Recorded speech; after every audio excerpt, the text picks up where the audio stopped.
Municipal ఎన్నికలపై CM Revanth Reddy review నిర్వహించారు. ఈ రివ్యూలో అంచనాల ప్రకారం 90 మున్సిపాలిటీలను కాంగ్రెస్ కైవసం చేసుకుంటుందని చెప్పారు. పీసీసీ చీఫ్ మహేష్ గౌడ్ ఖమ్మం పర్యటనలో ఉన్నందువల్ల డిప్యూటీ సీఎం భట్టి విక్రమార్క, మంత్రి అడ్లూరి లక్ష్మణ్ ఈ సమావేశానికి రాలేకపోయారని చెప్పారు.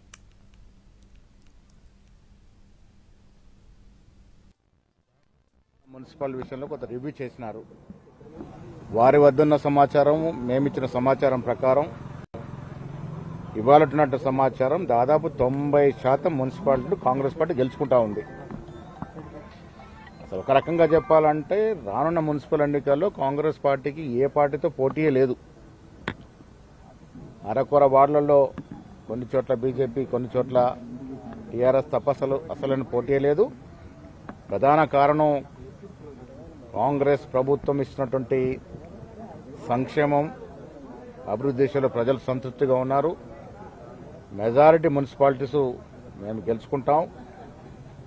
రేపటి నుంచి ఇన్ఛార్జ్ మంత్రులు వారికి ఇచ్చినటువంటి పార్లమెంటు నియోజకవర్గాల్లో అక్కడ నాయకత్వంతో కోఆర్డినేట్ చేసుకుంటూ ఎన్నికలు సజావుగా జరిగే విధంగా ప్రజలకి మనం ఇచ్చిన సంక్షేమాన్ని వివరిస్తూ, అభివృద్ధిని వివరిస్తూ ఎన్నికల్లో గెలిచే పరిస్థితుల గురించి సీఎం గారు వివరించినారు.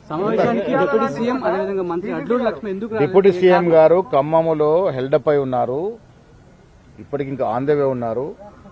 లక్ష్మణ్ గారు కూడా వారి నియోజకవర్గంలో కొంత విత్డ్రాల్స్ లో 1-2 నియోజకవర్గాల్లో తప్ప ఎక్కడా రెబల్స్ బెడదలేదన్నారు పీసీసీ చీఫ్ మహేష్ కుమార్ గౌడ్. 1-2 చోట్ల సమస్య ఉన్నా రేపటికి క్లియర్ అవుతుందని చెప్పారు.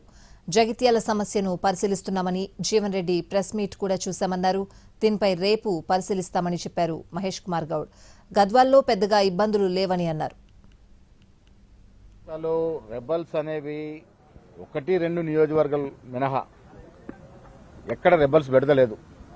ఉదాహరణ నిజామాబాద్ తీసుకుంటే దాదాపుగా 60 వార్డులు ఉంటే 59 వార్డులు రెబల్స్ విత్డ్రా అయినారు, ఒక వార్డు తప్ప. సో అదే పరిస్థితి చాలా మున్సిపాలిటీస్లో ఉంది, కార్పొరేషన్లో ఉంది. 1-2 నియోజకవర్గాలు తప్ప ఎక్కడ రెబల్స్ బెడదలేదు. అది కూడా రేపటిలో సమస్య పోతుంది. జగిత్యాల సమస్యని నిశ్చితంగా పరిశీలిస్తా ఉన్నాం. జీవన్ రెడ్డి గారు మాట్లాడిన ప్రెస్ మీట్ కూడా చూసినాం. రేపు దాన్ని పరిపూర్ణంగా పరిశీలిస్తాం. గద్వాలో కూడా కొద్ది ఇబ్బంది ఉండే, బట్ స్టార్ట్ అవుట్ అయిపోయింది. లేదండి, ఎవరితో కూడా పొత్తు లేదు. మేము కూడా నిజామాబాద్లో అన్ని వార్డులు పోటీ చేస్తా ఉన్నాం. మిగతా కార్పొరేషన్ అన్ని వార్డులు పోటీ చేస్తా ఉన్నాం. ప్రస్తుతానికి మాకున్న పొత్తుల సిపిఐ, సిపిఎం, టీజేఎస్తో మాత్రమే. లేదా సిపిఐ ఇప్పుడు కూడా మిత్రపక్షంగా ఉంది.